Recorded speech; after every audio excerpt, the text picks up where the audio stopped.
Hello, Attorney Jojo po muli ang inyong ka-legal connection.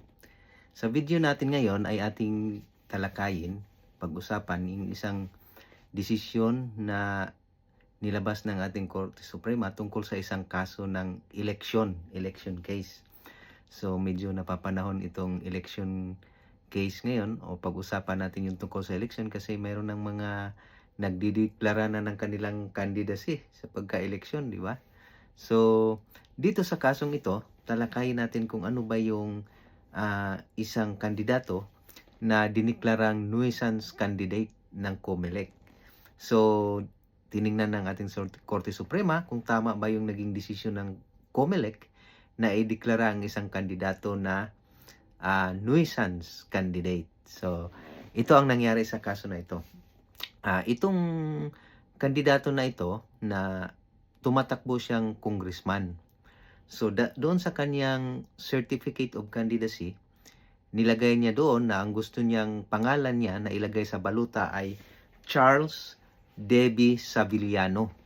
So yung Debbie, yun yung ginagamit niyang nickname, palayaw. So Charles Debbie Saviliano, ang ini-indicate niya doon sa kanyang certificate of candidacy na gusto niyang pangalan niya na ilagay doon sa baluta. So, itong kalaban ng kandidato na ito na gumamit ng pangalan na Charles Debbie Saviliano, yung nickname niya Debbie, ay pinoprotesta ng kanyang kalaban na congressman din, tumakbong congressman din. Sabi nung kanyang congressman na dapat ideklarang nuisance candidate itong congressman, itong tumakbong kandidato na to dahil unang-una, yung ginamit niyang pangalan, nickname na DB, ay kapariha doon sa nickname din ng pangalan niya, ng kalaban niya nung una na sa pagka-congressman, na gumagamit din ng nickname na DV. So, itong kandidato, ang kanya DB. Okay? Delta Bravo. Yung isa naman, DV. Delta Victory. So, ang sabi ng kalaban niya na itong pangalan na to, ang paggamit niya ng Debbie ay halos kapareho nung pangalan din or palayaw din yung naging kalaban niya nung nakaraan na DV naman. So nakakalito ito, nag-cause ito ng confusion sa mga botante. At isa pa, maliban sa paggamit niya ng palayaw na Debbie na nakakalito sa mga botante dahil yung kalaban niya dati ay gumamit din ng pangalang Debbie. Pareho din sila ng apelyido, Debbie Saviliano. Yung sa kanya naman, Debbie Saviliano.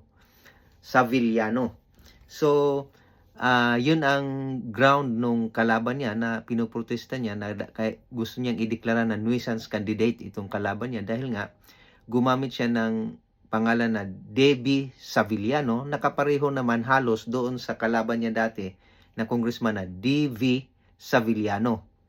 At maliban doon, sa paggamit ng pangalan na sinasabing nakakalito dahil kapareho nung pangalan nung nakalaban niya dati, ay itong kandidato na to ay wala daw talagang intensyon, wala siyang good bona fide or good faith intention in good faith na tumakbo bilang kandidato sa pagka-congressman dahil hindi naman siya nagpapakita sa mga campaign events. Wala siyang mga interview sa mga TV, sa media. Wala siyang political machinery para mag-mount ng campaign para sa isang congressman sa kanilang distrito. Hindi talaga siya kilala bilang politiko at wala siyang record na nagserbisyo sa bayan. So, wala siyang mga campaign materials na pinipresenta, kaya wala talaga siyang bona fide intention or lack of intention na tumakbo wala siyang seryosong intensyon na tumakbo para pagka-congressman.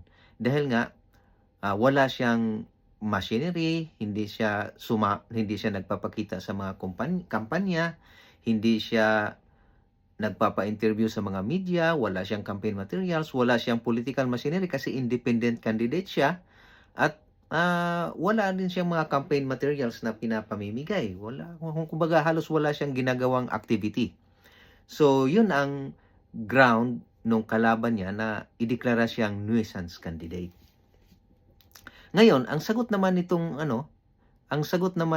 depensa naman nitong kandidato na to, sabi niya na yung paggamit daw niya ng Debbie Savillano na halos kapareha doon sa naging kalaban dati na Devi Savillano ay hindi yun ground na ideklara siya, or hindi yun basihan ayon sa batas na ideklara siyang nuisance candidate. Kasi magiging ground lang yun yung paggamit ng kaparehong pangalan kung ang ginamit mong pangalan ay registered candidate din. Pero yung kapangalan niya, yung sinabing Devi Savillano na kapangalan niya, ay hindi naman kandidato nung time ng eleksyon na yon, kundi kandidato lang siya nung nakaraan. Pero doon sa eleksyon na yon na tumakbo siya, hindi na yon kandidato. So hindi yun ground, kasi ayon sa batas, ang maaari lang maging ground yon para ideklarang nuisance candidate kung gumamit ng kaparehong pangalan ng parehong kandidato rin sa pagka-eleksyon na yon. So, yung kapareho niya ng pangalan, yung sinabing Devi Savillano, ay hindi naman kandidato. Kaya hindi yun ground. At saka, ang sabi niya, na mali, hindi tama yung i-require na kailangan mayroon kang political machinery, kailangan mayroon kang campaign materials, kailangan may pera ka para magano. Kasi para bang nire-require ng kandidato ng COMELEC para sa isang kandidato na magkaroon siya ng property, mayroon siyang ari-arian para maging qualified siya sa pagiging kandidato ng pagka-congressman, samantalang hindi naman yun requirement sa batas. At saka, ang sabi niya, kaya hindi pa siya nagpapakita hindi pa siya nagpa-interview sa media, hindi siya nangangampanya, wala siyang mga campaign materials na nilalabas dahil hindi pa nag-umpisa ang campaign period. Hindi pa dineklara ng COMELEC na mag-umpisa na ang campaign period. Kaya sinunod lang niya kung ano yung schedule ng COMELEC. So kung ideklara siyang nuisance candidate, parang pinarusahan siya dahil sinunod lang niya kung ano yung utos ng COMELEC. Dahil nung time na yon wala pa daw siyang binigay na mga materials, hindi pa siya nagkampanya, hindi pa siya nagpa-interview dahil nga hindi pa nag-umpisa ang campaign period. So yun ang kanyang depensa. So ang ginawa ng COMELEC, kinatigan ng COMELEC yung nagprotesta or yung nagpetisyon na ideklara siyang nuisance candidate. So itong kandidato na to, dineklarang nuisance candidate. So ang sabi ng COMELEC, although yung paggamit niya ng pangalang DB Savillano ay hindi nga yun ground. Tama naman siya na hindi yun ground para ideklara siyang nuisance candidate dahil nga hindi naman kandidato yung sinasabing kapareho niya ng pangalan. Pero yung paggamit daw ng Debbie na nickname ay parang ginamit niya para lituhin yung mga butante.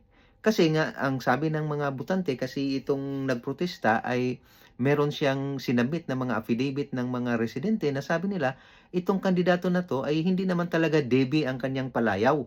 Ang kanyang palayaw, kilala namin yan sa palayaw na Charlie o di kaya Swacker. Yun daw yung palayaw nila. Hindi naman talaga Debbie. So parang sinabi ng COMELEC na sinadya mo lang gamitin yung Debbie na palayaw kahit hindi naman talaga yung palayaw na kilala ka sa lugar ninyo para lang lituhin yung mga butante. Kasi nga sabi ng mga butante, nalilito daw sila doon sa pangalang Debbie Savillano at saka Devi Savillano dahil parehong-pareho daw.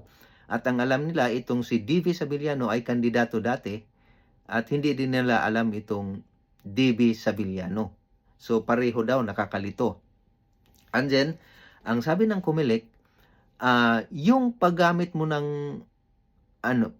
ng pangalan kahit hindi naman kandidato yung kapareho ng pangalan, nagpapakita na yun, nag-cause yun ng confusion, naging sanhi yun ng pagkalito ng mga butante. At dahil doon, nagpapakita yun na wala ka talagang intensyon na kumandidato, wala ka talagang seryosong intensyon o wala kang seryosong intensyon para kumandidato pagka congressman, kundi parang ginawa mo lang laruan, ginawa mo lang biro-biro, or ginawa mo lang, minamak mo lang yung election process. And then, sabi rin ng COMELEC na maliban doon sa paggamit mo ng confusing na nickname kahit hindi naman yun yung kapangalan mo, lumalabas din na wala ka talagang political machinery, wala kang intensyon na i-engage ang mga electorate seriously para ipakita na seryoso kang kandidato, na kaya mo mag-mount ng campaign at kaya mo silang i-engage, mayroon kang seryosong intensyon na magserbisyo sa mga tao. So yun ang basihan ng COMELEC na ideklara siyang nuisance candidate dahil nga wala siyang seryosong intensyon or bona fide intention para kumandidato pagka-congressman. So, diniklarang nuisance candidate. Kaya, ang ginawa nitong kandidato na to, inakyat yung kaso sa Supreme Court. Pagdating sa Supreme Court, ang sabi ng ating Korte Suprema na mali ang COMELEC na ideklarang nuisance candidate itong kandidato na to. Hindi siya dapat ideklarang nuisance candidate. Kasi unang-una, tama na yung sabi ng batas na pag gumamit ka ng kaparehong pangalan, dapat yung yung kapareho ng pangalan na ginamit mo ay kandidato rin. Pero dito, hindi kandidato. Kaya hindi yun magiging ground. Pero ang ginawa ng COMELEC, dahil alam nila na hindi nila pwedeng gamitin na ground yon para ideklarang nuisance candidate, parang ginamit nilang basihan yon kasi sabi ng ating Supreme Court, mayroong tatlong basihan base sa batas para madeklarang nuisance candidate ang isang kandidato. Una is yung mockery of the electoral process. Kumbaga, ginawa mo lang katatawanan, parang ginawa mo lang kalukuhan o hindi mo lang nirerespeto yung election process, kasi yung election process dapat ginagalang yan dahil sagradong bagay yan, dahil nakasalalay ang kapalaran kinabukasan ng ating bayan. So dapat hindi yan hindi yan gawing mockery yung election process. So yan ang una, kung mayroong mockery of election process. Pangalawa, kung gumamit yan ng confusing name na kapareho sa isang kandidato din. At pangatlo, yung catch-all phrase na wala kang bona fide intention. Wala kang bona fide intention to run for public office. Kumbaga, wala kang seryosong intensyon na kumandidato talaga or magsilbi talaga sa bayan. So, maraming mga bagay ang tinitingnan dito para makita kung mayroon ka ba talagang seryosong intensyon para kumandidato sa posisyon na tinatakbuhan mo. So, sabi ng ating Supreme Court, alam ng COMELEC na hindi nila pwedeng gamitin yung pangalawang ground, yung use of similar name, dahil alam naman nila na hindi kandidato yung gamit na hindi na kandidato yung kaparehong pangalan, kapareho ng nickname na DV Savillano. Kaya ang ginawa ng COMELEC, ginamit nila yung paggamit niya ng kaparehong pangalan doon sa pangatlong catch-all phrase na wala siyang intensyon. Dahil gumamit daw siya ng pangalan na nickname na kapareho doon sa nickname ng dating kandidato, naging sanhi yun ng confusion doon sa mga tao base doon sa mga affidavit ng mga testigo na pinipresenta nung nagprotestang kandidato. Parang lumalabas na wala siyang seryosong intensyon at maliban doon ay hindi siya nangampanya, wala siyang campaign materials, wala siyang political party. Kumbaga, wala talaga siya, dahil sa yung kabuuan na yon, parang nagpapakita yon na wala siyang seryosong intensyon, bona fide intention to run for public office. Kaya dineklara siyang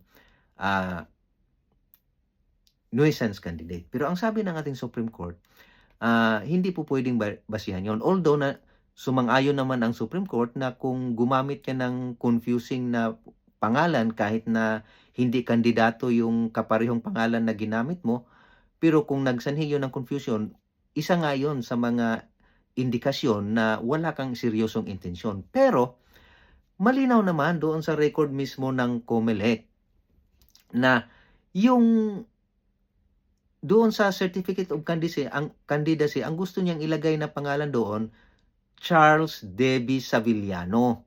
Hindi lang naman Devi Savillano. Tapos yung pinagbasihan ng COMELEC na confusing, yung mga affidavit ng mga testigo, hindi naman sinabi doon na ilagay yung buong pangalan ng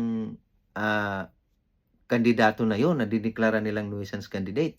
Ang sinabi lang na confusing daw yung Devi Sabiliano sa Devi Sabiliano, pero hindi naman pinaalam doon sa, hindi naman binanggit doon sa mga testimonya ng mga testigo nila na buong pangalan, ilagay pala yung buong pangalan niya na Charles Devi Sabiliano, which is ang layo-layo, hindi kapareho doon sa pangalan ng dating kandidato na sinasabi niyang kapareho na pangalan na Geogracias Victor Sabiliano. Geogracias Victor D.V. Sabiliano. So, naka-indicate yon sa kanyang certificate of candidacy na yun ang pangalan niya, Charles D.V. Sabiliano, na masyadong malayo naman doon sa dating kandidato na sinasabing kaparehong pangalan na Geogracias Victor D.V. Sabiliano. So, sabi ng COMELEC, hindi dapat paniwalaan yung kasi hindi kumpleto yung testimonya eh. Ang testimonya, ang sinabi lang nila na confusing yung Devi Sabiliano sa Debbie Sabiliano. Pero hindi naman nila sinabi doon na buong pangalan yung ilalagay, Charles Debbie Sabiliano. At masyadong malayo yun doon sa isang kandidato na sinabing kaparehong pangalan na Geogracias Victor Sabiliano. So, tapos, ang sabi ng ating Supreme Court na hindi rin maaring maging basihan yon yung sinabi nila na wala siyang campaign, hindi siya nagpapakita sa mga campaign, wala siyang interview, hindi siya nag-distribute ng mga campaign materials. Hindi rin pwedeng maging basihan doon para sabihin na wala siyang seryosong intensyon para kumandidato sa pagka-congressman. Dahil nga, may explanation siya bakit hindi niya ginawa yon. Dahil hindi pa nag-umpisa yung campaign period. Sinunod lang niya kung ano yung utos ng COMELEC. So, kung parusahan mo siya dahil sinunod lang niya yung utos ng COMELEC, is unfair yan. Dahil nga, sinunod lang niya kung ano yung nakalagay sa batas. Kaya ang sabi ng ating Supreme Court na mali na ideklara siya na nuisance candidate. So, yun pala ang natutunan natin dito sa kaso na to, na ang isang kandidato para ideklarang nuisance candidate, mayroong tatlong basihan para may deklara na nuisance candidate. Una, yung ginagawang mockery of the electoral process, yung parang ginawa lang kalukuhan o biro-biro, pinagginawa lang katatawanan yung electoral process. Or gumamit ka ng pangalan na kapareho ng isang kandidato din sa parehong posisyon. Or, pangatlo, wala kang seryosong intensyon to mount a campaign or tumakbo doon sa posisyon na tinatakbuhan mo. So, yun ang kaunting legal na kaalaman na ating isinishare ngayon sa pamamagitan ng kasong ating natalakay na dinidesisyonan ng ating Supreme Court. So, sana may natutunan at naintindihan yung paliwanag. Maraming salamat.